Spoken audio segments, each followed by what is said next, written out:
So thank you again for joining us tonight. This is Solutions to Food Waste in Lake County. Just a couple of housekeeping things. The live captions are on for this talk tonight. So if you're on a computer, you might see the live transcript button at the bottom. You can just click on that and click on hide subtitle if you want to either hide them or show them.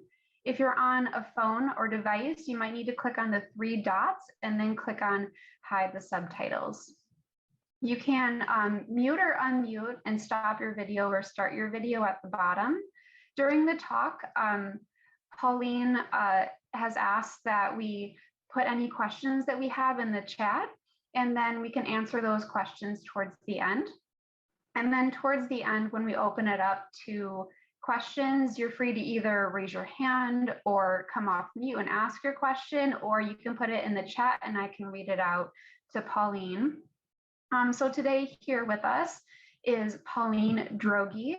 She is a member of Green Minds of Lake Forest and Lake Bluff. Thank you for coming tonight, and take it away. Thank you for the introduction. Good evening, everyone. Like Michelle said, my name is Pauline, and I will be hosting the presentation tonight. So you can go ahead and get started. Let me just share my screen. Alrighty, so as you probably are aware, the main theme of this presentation is food waste and composting in Lake Forest and Lake Bluff. So this presentation is presented by Green Minds. And so a little bit about us. We are a Lake Forest, Lake Bluff Sustainable Residence Initiative open to anyone living, working, or studying in Lake Forest or Lake Bluff. Our mission is to work together to make Lake Bluff and Lake Forest more sustainable communities. Our vision is to bring awareness to current environmental issues and to encourage educated and sustainable practices. Green Minds LFLB works on various topics where our members feel our communities have room for improvement. And some of the topics we currently are discussing are pesticides, recycling in public spaces and businesses, bring your own bag, of course, composting, and then several other ones that we have listed. So if you have any questions about Green Minds as an organization, please let me know. And our website, www.greenminds-.org.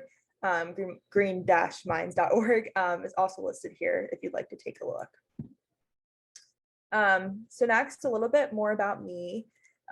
So I was lucky enough to intern for Green Minds summer of 2021, so this past summer, and I conducted a study of food waste in our community and how it can be reduced. So tonight I'm going to be talking about what I learned through that. Currently I'm a University of Michigan sophomore, and I'm working towards my Bachelor of Science in Environmental Studies. And then I also graduated from Lake Forest High School in 2020, so I'm local. And I'm also excited to announce that I will be interning again for Green Minds next summer, so I'm excited about that. So first I'd like to talk tonight, like to start off the presentation by talking a bit about food waste in the United States, and then as well a little more specifically in our community to kind of understand why it's such an issue and why we'd like to do our best to reduce it. So in the United States, over 1/3 of all available food goes uneaten through loss or waste. Food takes up more space in US landfills than any other waste. The US discards more food than any other country in the world, nearly 80 billion pounds every year, which is estimated to be 30 to 40% of the entire US food supply. More than 80% of Americans discard perfectly good food because they misunderstand expiration labels.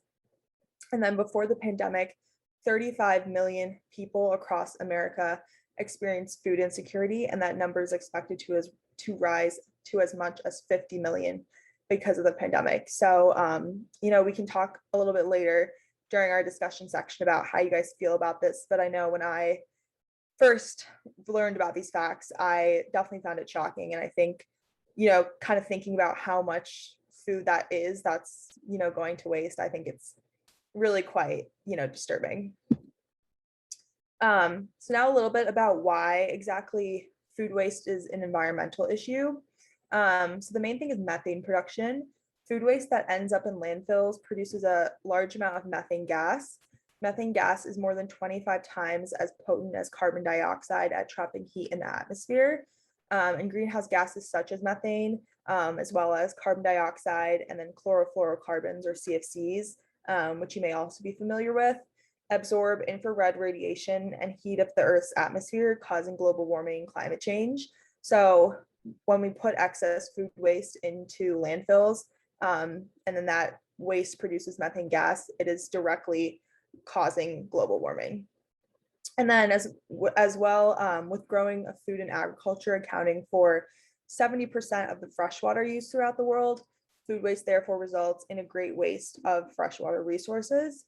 It is said that a volume of water, roughly 3 times the volume of Lake Geneva, which is a large lake between France and Switzerland, is used to produce food that is ultimately not eaten and wasted instead. And by throwing out around 2 pounds of beef, you were essentially wasting nearly 11,000 gallons of water that were used to produce that meat.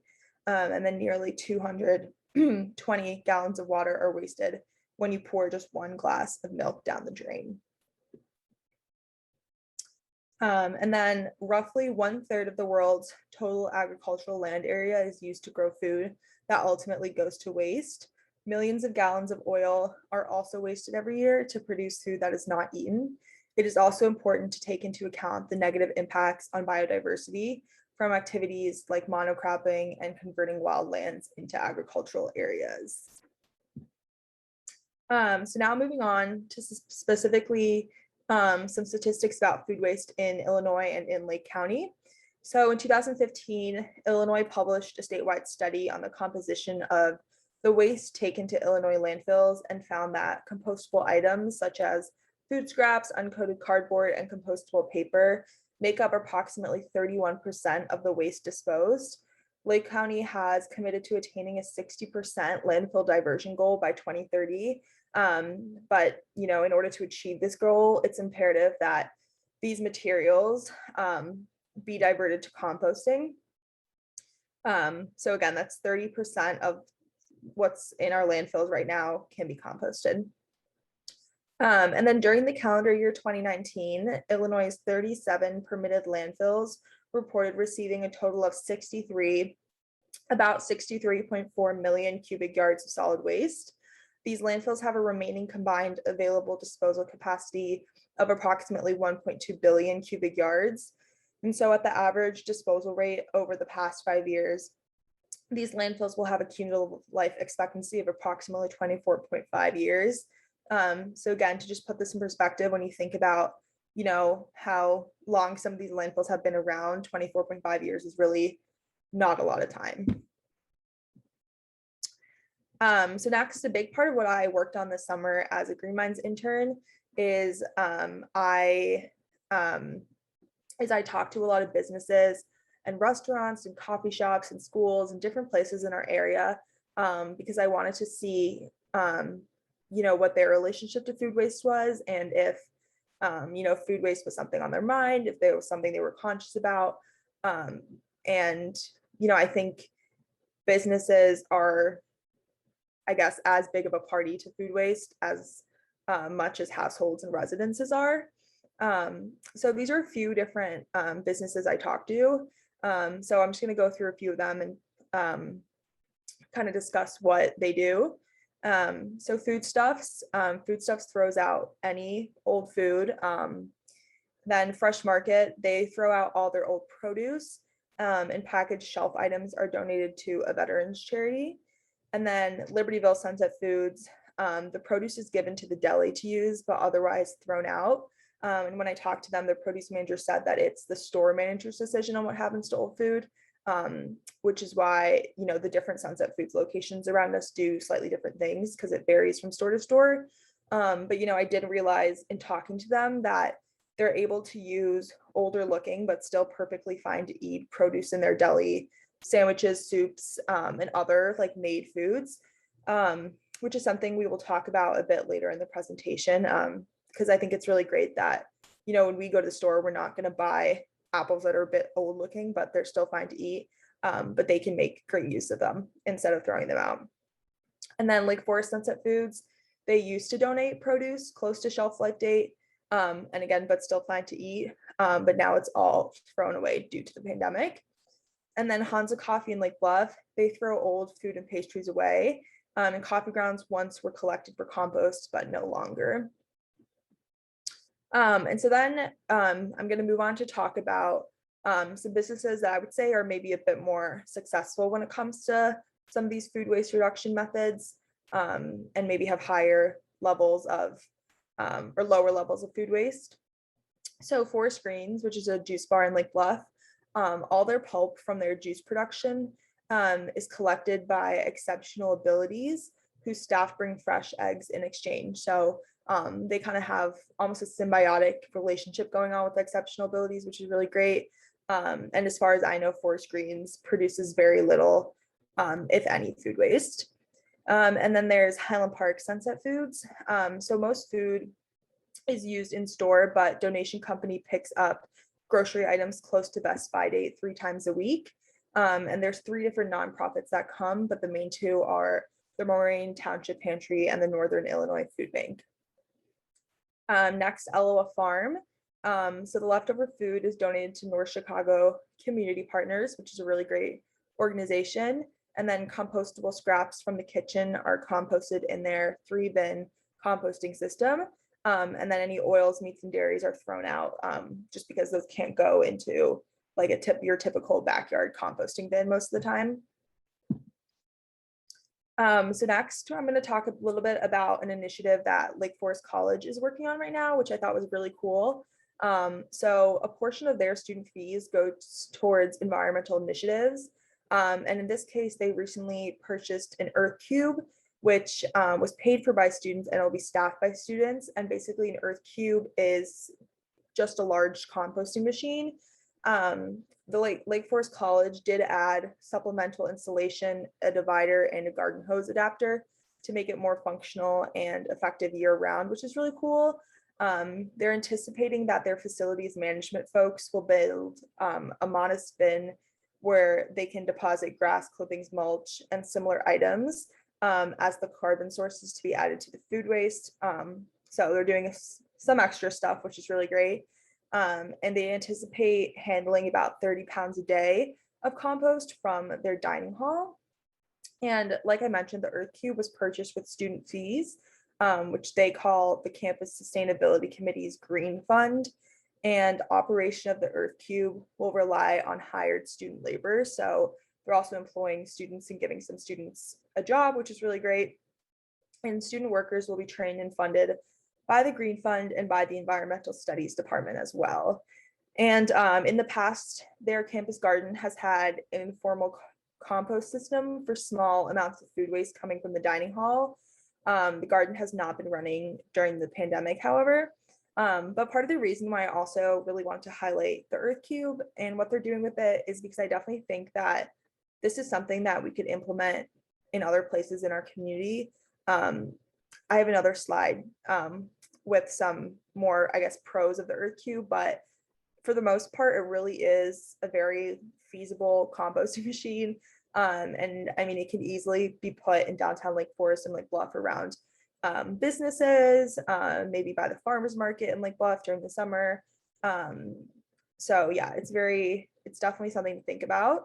So here's just a few more things about the Earth Cube. So I just want to highlight again where it says at the bottom, the Earth Cube is ideal for neighborhoods, churches and nonprofits, downtown associations, small businesses, farmers markets, schools, summer camps. So again, the Earth Cube isn't just something that it can only go in the garden.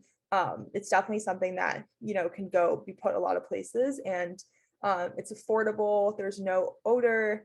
I know we do have some wildlife in our area, but it deters any wildlife. And yeah, it's simple and easy to operate, so it's not difficult to use. So last I talked with Lake Bluff Elementary School. They used to use Collective Resource to pick up composting from cafeteria bins, which Collective Resource is a local company that basically picks up your compost, which we will talk about a little more in depth later on in the presentation. And Lake Bluff Elementary decided not to use collective resource during COVID. And when I talked to them, they weren't sure yet if they would decide if they will continue using collective resource, because they did describe a few different hurdles, which I think are interesting to talk about. They did mention that collective resource is not a huge waste hauler, so it's not as cost effective as just throwing everything out for them. And then second, they described that the kids didn't care to compost. A lot of the kids felt that or they felt that a lot of the kids, weren't putting in that extra little effort it took to sort their food. And because of that, they needed parent supervision, which again was tricky to rely on parents consistently coming in for every day during lunchtime. And lastly, there was also, inconsistent support for the contract as well. So I think it's interesting to, think about some of these challenges and maybe what can be done in the future to solve those. So now a little bit more about why we want to compost our food waste. I think we know that compost has benefits, but maybe not exactly why. So like we talked about, food waste releases methane in landfills, which is a big issue. And so composting significantly cuts down on the amount of food waste in a landfill and reduces the costs and carbon emissions it takes to haul and process those materials. Meanwhile, the valuable nutrients in your compostable materials make composting a favorable alternative to shipping your organic waste to a landfill. Composting also enriches the soil with nutrients, which reduces the need for fertilizers and pesticides. Fertilizers and pesticides require fossil fuels for their production and shipping, and some of them are potentially harmful to our health.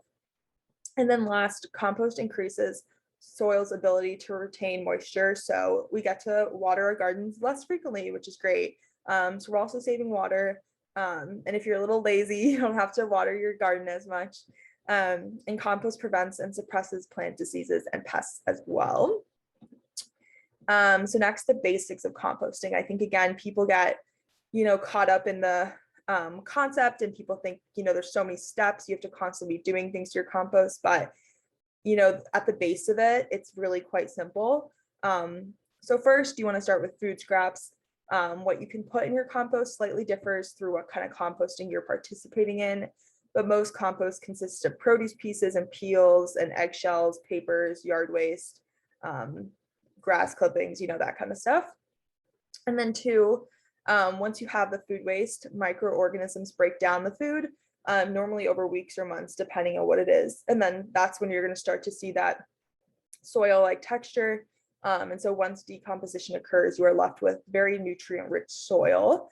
And then fourth, that nutrient-rich soil is a great alternative for fertilizer and helps to grow you healthy and delicious plants and return nutrients back to earth. So that's one of the things that's really great about home composting, is it's just such a positive cycle. Once you get rid of your food waste, after a while you have great soil that you can then use in your garden. So for those of us that are Lake Forest and Lake Bluff residents, there's really three main options that you have when it comes to composting.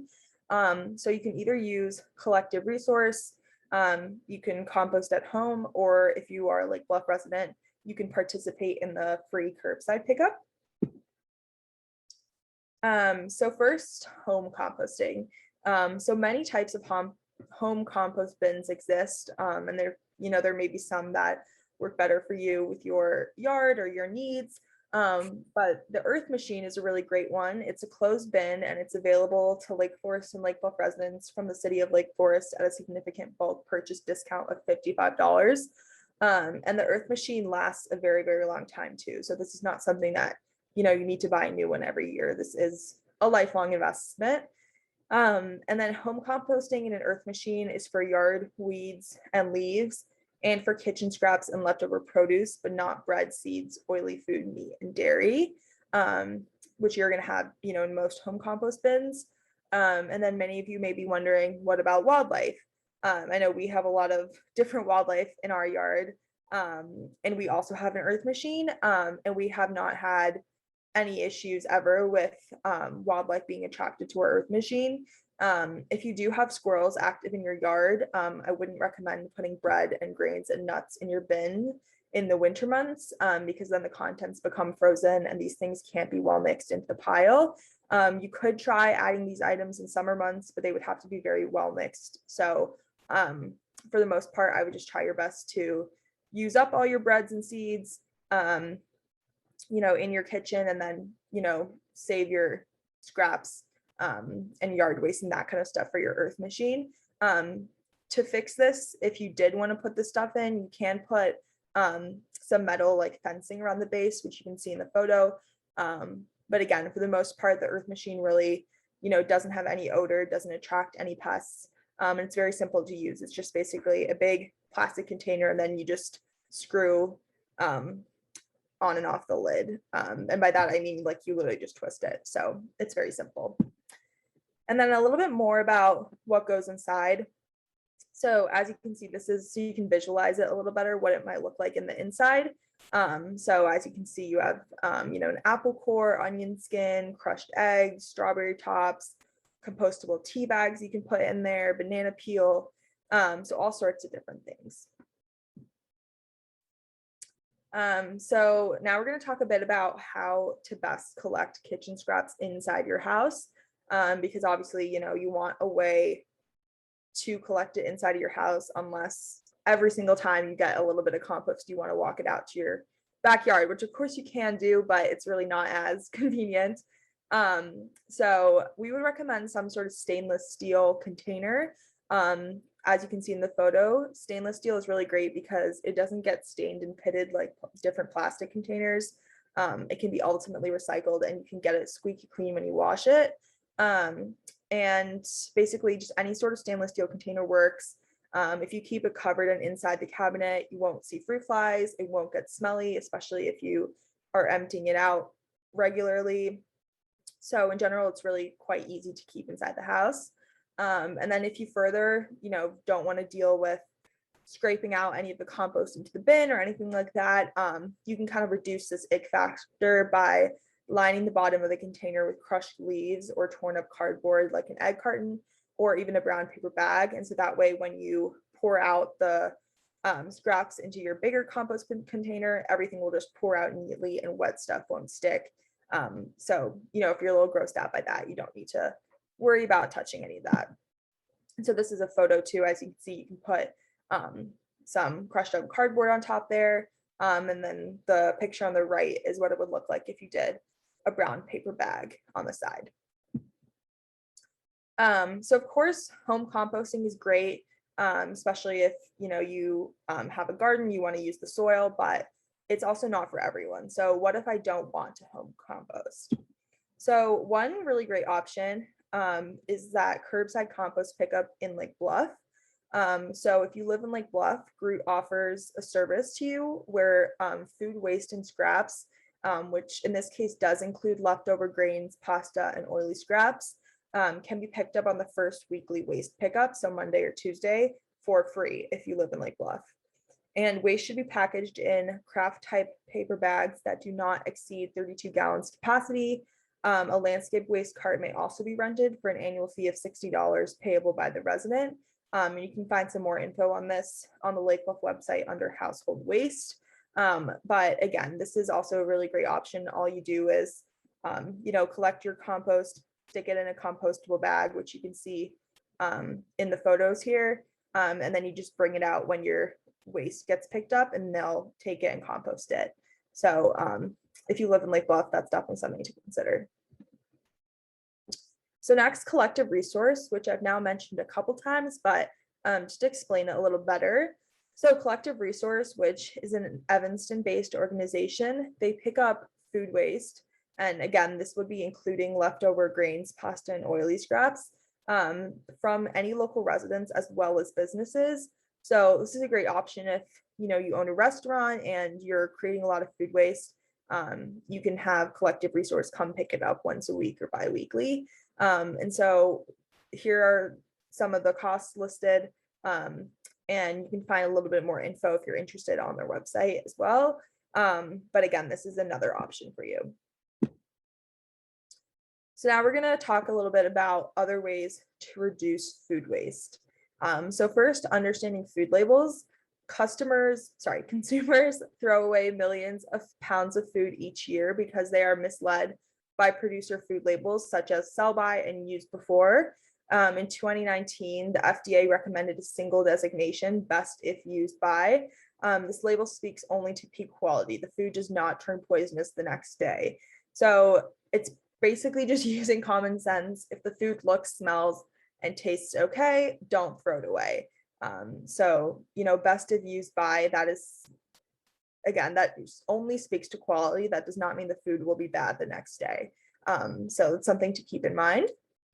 And then only buying what you need. So again, 200 pounds of food are thrown out per person because we don't need it per year. And so one way to kind of prevent this is to use a meal planner and plan out how much of each ingredient you need for each meal you're making per week. And then when you head to the grocery store with that list, try and stick to your grocery list as much as possible. So instead of buying a ton of different stuff and then realizing you're not going to use it all, kind of planning out exactly what you're going to eat that week is a good way to prevent that. And then how to keep produce fresh longer. So there's a few different things you want to consider here. First is when storing fresh fruits and vegetables, you want to start fresh. So you want to start with the freshest, food you can find. And then the three main things to consider are temperature, ethylene, and airflow. So there's something called ethylene gas, which some fruits such as apples and bananas naturally release. And ethylene gas hastens the ripening and eventually decay of certain types of produce that are ethylene sensitive, like cabbage, leafy greens, lettuce, and broccoli, just to name a few. And so whether you refrigerate or not, you should keep ethylene sensitive fruits and veggies separate from the gas emitting ones. So for example, you don't want to store your apples next to your lettuce because that will make your lettuce wilt a lot faster. And so this is a really helpful chart from the New York Times, which it's just showing a lot of common food items, and then it'll show you basically how to prolong its shelf life as much as possible. So it kind of shows you the ideal conditions that you want it to be held in, and then what containers best, and then what you don't want it to be stored near. So for example, apples, those are best kept in the refrigerator in a plastic bag, and you don't want them again stored next to ethylene sensitive foods. And this also will be sent out in an email to all attendees after the presentation tonight, as well as any other links and resources I've mentioned. So I know this is a really helpful poster, so you will have access to it. And so this again is showing a few other foods in different families and how best they are kept to keep them fresh for longer. And so next, there is also imperfect foods, which is really cool. So some of their produce has what they describe as cosmetic quirks, irregular sizes, or are just surplus, which means they used to go to waste or get undervalued.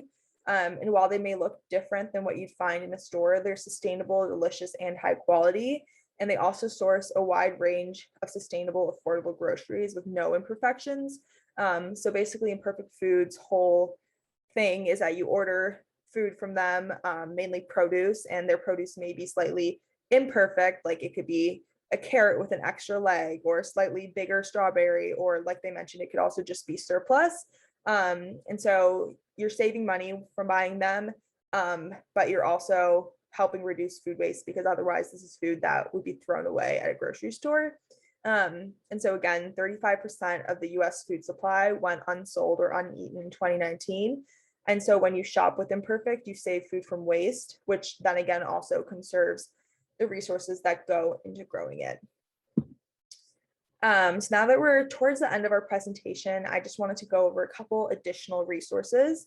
So SWALCO, which is the Solid Waste Agency of Lake County, they have some really great guidelines for what can be composted in Lake County, as well as just some helpful ideas on how to get started with composting. What can I put in my compost, different things like that. So they're a really great resource. Then there's also the Illinois Food Scrap Coalition. which is a thriving not-for-profit organization advancing diversion and composting of organics in Illinois, which they do through advocacy, program implementation, market and business development, policy and outreach. So if you're maybe a bit more interested in, food waste policy or, advocacy and education, this might be a good resource for you. And then there's also the Wasted Food Action Alliance, which is a set of organizations that's also working towards reducing wasted food and then leveraging it to benefit our region. So that's another cool resource to look at. So now I'd like to open the floor for discussion. So I'd love to hear any questions you guys have about food waste in our community or composting methods, other food waste reduction methods, really anything.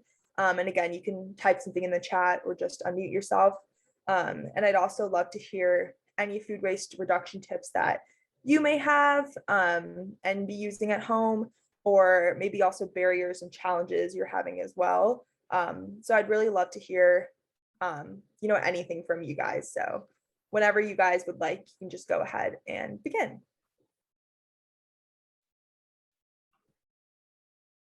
I do have one question. I was wondering what you think about compostable containers. Yeah, so I definitely think that compostable containers it's kind of one of those things where I think when you look at it, compared to plastic, it's better because really, anything's better than plastic and styrofoam. But I do think, ultimately using something such as, if this is when you go shopping or at home, I think ultimately using something such as a glass jar or something that can be recycled and that's more sustainable is better. But in terms of compostable containers at restaurants, I think it's really great when different businesses have compostable options and more sustainable packaging materials. And I think, of course, that's always something too that you can ask, your favorite restaurant if they're, doing that as well. Or if they, would be willing to switch to a more compostable container. But most compostable containers, which is important to highlight, don't compost in like your home composting bin. And you'd probably need to double check on Swalco, but that is also most likely something that you wouldn't be able to put into like curbside pickup or like collective resource pickup. And so kind of the issue with compostable containers is that they are, again, better than plastic and they're better than styrofoam, but ultimately they can only be composted in like an industrial composting machine. And so unless you have access to that, it's another form of waste. So I think it's one of those things where if that's the option you have, it's better than plastic. But if you can try and do something else, like if you can try and maybe bring a jar to take along your favorite food in, or bring like a little beeswax wrap to wrap up your sandwich. There's other options that I think are always better. So hopefully that answers your question a bit. Yes, definitely. Someone asked, how can LF get curbside compost pickup? I use the container from the city and it works great, never smells and no animals get in it. Great. Yeah. I think I definitely also have that same question. I think when I, spoke to Lake BLUFF and heard about the program, I thought it was so great. And it made me wonder why Lake Forest also wasn't doing it. So when I talked to Lake BLUFF, they did say that only 1% of all of Lake BLUFF is currently doing, I think even less than 1% is currently using their curbside pickup program. And so I think Lake Forest feels that why would they get it when in Lake BLUFF it frankly hasn't really been a success. I think in Lake BLUFF people don't know about it, people don't realize how easy it is. And so I think one way that we can help Lake Forest to also get it, because I think that they would, I think it's just, again, they need to see the desire for it, is, emailing people from the city and saying that, oh, you know what, we love what Lake BLUFF has, we would use that. And also, if you live in Lake BLUFF, telling your neighbors about the program, because I'm sure if the numbers for participation in that and Lake Bluff go up, again, that's something that Lake Forest, I think, would look at. So I think, yeah, I think when it comes down to it, it's kind of just a numbers thing, and that's why Lake Forest hasn't started it. Okay, yeah, they responded saying I was contacted by a company in Evanston, but it was too expensive. There is also another question. Someone asked, is the molded paper packaging material that comes with small appliances compostable? It looks like paper egg cartons, but they're not sure if it's the same material. Yeah, so I'm not positive on that. You would have to probably look somewhere on that paper to see if there's some sort of signage, saying that it's compostable. For in terms of more recyclable items, Green Minds actually has an app. In the App Store, it's completely free, and it's called Recycle LFLB.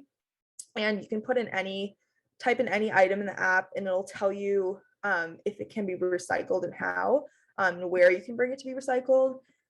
So if you look up in the app like paper packaging or something like that, it'll probably tell you whether or not it can be recycled and or composted. But again, it's a similar situation to the compostable containers, where if it's more of like a styrofoam kind of consistency, I'm not 100% sure if that would break down in like your backyard composting bin. So that's again something where I think you might need to do a little bit more research on that. Maybe even calling the company to see where they buy their packaging from. But I mean, if it is really just, it looks like an egg carton, then, you can always try it. You can always do a little experiment and see if it breaks down after a month in your compost. But yeah, I would need to know a little bit more about exactly what that material is. Thank you. Someone says that they have a worm composter that works extremely well.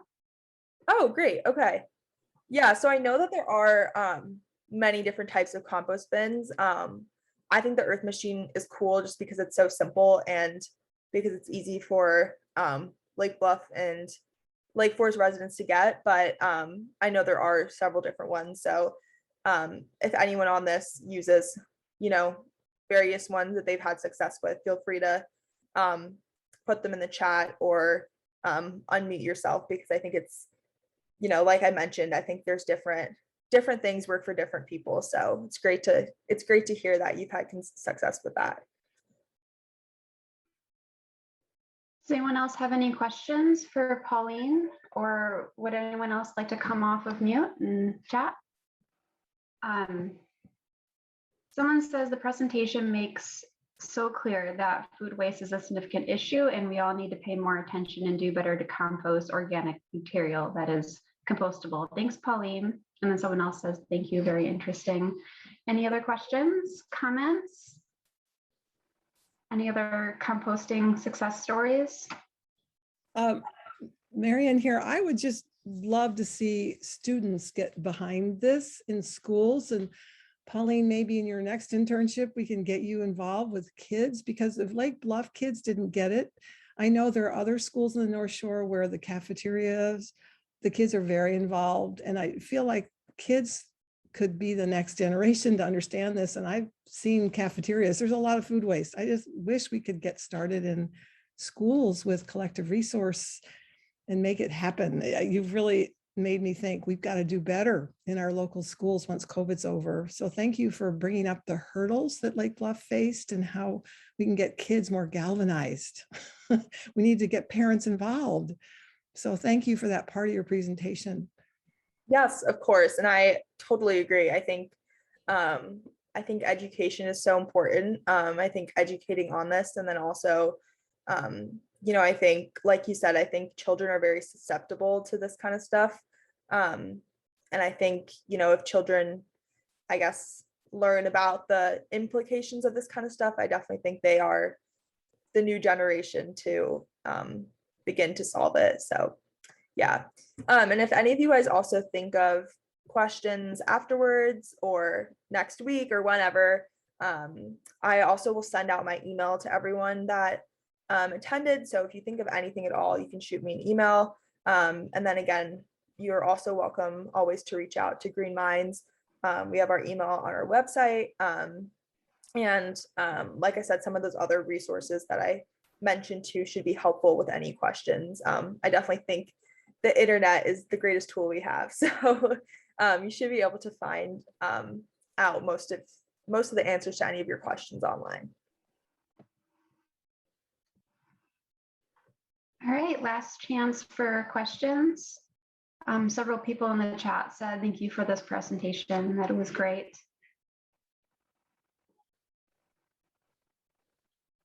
Okay, well, thank you everyone for coming. The library will get this recording up on our YouTube channel, and we will email out the resources and the handout that Pauline gave us, so that you have access to that after the presentation. That'll go to everyone who registered. And then same thing with her contact information. So just thank you for coming. Thank you, Pauline. That was an amazing presentation, incredibly informal, or incredibly important, sorry. And thank you everyone for coming. We'll see you around next time. Yes, thank you everyone. Have a good Thanks, Pauline. It was wonderful.